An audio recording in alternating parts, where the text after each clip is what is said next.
The 1930s was a watershed decade for automobile technology. The automobile had captured the public imagination. It was the machine man's dreams were made of. British daredevil Sir Malcolm Campbell, known as the Speed King, set 9 world land speed records, 5 of them on the beach at Daytona, Florida, driving his famous Bluebird. He was the first man to break the 300 miles per hour mark, wearing his trusted Rolex Oyster. As motorsport evolved, the demand for a watch that drivers could use to time their laps and measure speeds was growing exponentially. Rolex had been producing wrist chronographs since the early 1930s. By the end of the decade, they launched the Oyster chronograph with its patented waterproof case.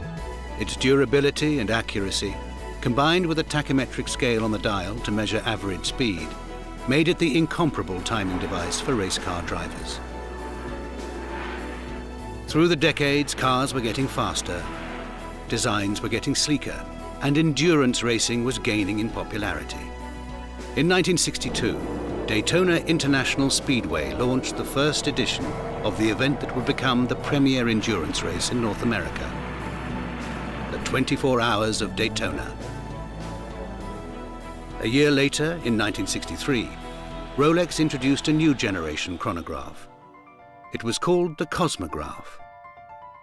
It featured inverse color schemes for the main dial and subsidiary dials, and its tachymetric scale was now engraved on the bezel. These changes greatly enhanced legibility for racing drivers, who needed their timings and average speeds quickly and easily.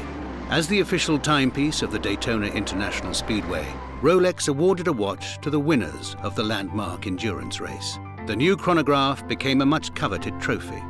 Soon the word Daytona was added on its dial. It became the Cosmograph Daytona. Screen idol Paul Newman, it may come as news to some, was a highly accomplished racing driver and team owner. He wore a Rolex Daytona with a specific dial, which has been informally named after him. Racing legend Sir Jackie Stewart, the Flying Scot, has been a long-time champion of Rolex and served as the Grand Marshal at the 50th anniversary of the Rolex 24 at Daytona. Tom Christensen, who holds the record for the most wins of the 24 Hours of Le Mans, is also a fan of the Daytona. For the new millennium, Rolex introduced a new high-performance self-winding movement for the Cosmograph Daytona, Caliber 4130. In its ongoing commitment to motorsport, in January 2013, Rolex became the official timepiece and global partner of Formula One. The Rolex Cosmograph Daytona is a timing device of superior stature. Its accuracy, efficiency, and reliability make it one of the finest examples of the timekeeping art. A classic instance of form following function, yielding an astonishing result.